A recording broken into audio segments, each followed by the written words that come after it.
الحمد لله رب العالمين والصلاة والسلام على رحمة للعالمين محمد وعلى آله وصحبه ومن والاهم إلى يوم الدين. ప్రేక్షక మహాశయులారా, guidance to Allah అన్న ఈ కార్యక్రమంలోకి మీ అందరినీ ఇస్లామీయ పద్ధతిలో ఆహ్వానిస్తున్నాము. అస్సలాము అలైకుం వరహమతుల్లాహి వబర్కాతు. నా పేరు సయ్యద్ అబ్దుల్ సలాం. నేను ప్రసంగించబోయే అంశం ఐపీసీ పరిచయం. ప్రేక్షక మహాశయులారా, మనకు మన జీవితంలో సిసలైన సంతోషం ఎప్పుడు ప్రాప్తమవుతుందో తెలుసా? ఎప్పుడైతే మనం అల్లాహ్ ప్రీతిని కోరుతూ సాటి ప్రజల బాగు కోసం పాటుపడతామో అప్పుడు. ఎప్పుడైతే మనం బడుగు బలహీన వర్గాల పట్ల, వితంతువుల పట్ల, వికలాంగుల పట్ల, అనాథల పట్ల, అభాగ్యుల పట్ల కరుణ, జాలి కలిగి వ్యవహరిస్తామో అప్పుడు. కువైట్ జీవగడ్డ మానవ సేవ, సామాజిక కార్యక్రమాల విషయంలో ప్రపంచ దేశాల్లోనే ఓ ప్రత్యేకత గల దేశం. ప్రపంచ ఏ మూలన ఏ విపత్తు విరుచుకుపడినా, ఏ ప్రమాదకర సంఘటనలు చోటు చేసుకున్నా సహాయ హస్తం అందించడంలో ముందుంటుంది కువైట్.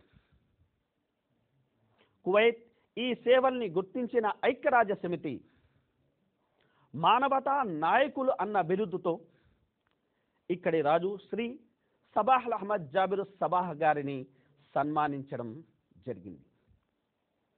పోతే మనిషి సాటి మనిషికి చేసుకునే సేవల్లో అగ్రభాగానికి చెందిన సేవ మార్గం మరచి ఏ పిలుపు వినాలో, ఏ తలుపు తట్టాలో తెలియక తికమక పడే వారిని సిసలైన మార్గం వైపును, అసలైన గమ్యం వైపునకు మార్గదర్శకత్వం వహించడం, ఈ బృహత్తర లక్ష్యంతోనే ఐపీసీ స్థాపన జరిగింది.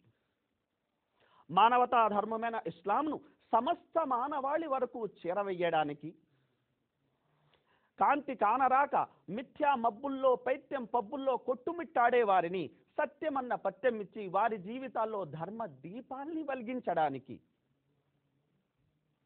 వారిని సత్యబద్ధమైన, న్యాయబద్ధమైన ఇస్లామియా వాతావరణంలో శ్వాసించేలా తీర్చిదిద్దడానికి 1978లో ఐపీసీ స్థాపన అమల్లోకి వచ్చింది. ఓ చిన్న గదిలో కొందరు యువకుల ప్రయత్నంగా మొగ్గతొడిగిన ఈ ఆలోచన మహావృక్ష సృజనకు దారితీసింది.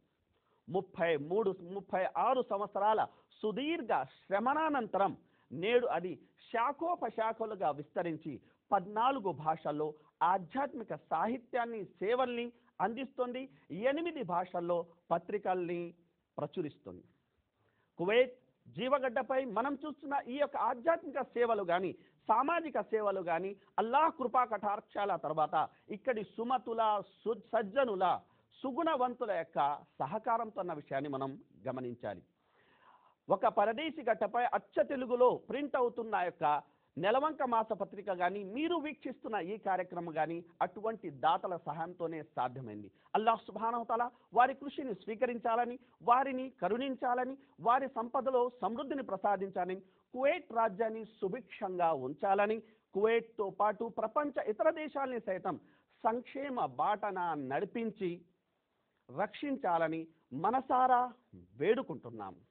మన మాట కొనసాగుతుంది. అయితే ఓ చిన్న విరామం తర్వాత.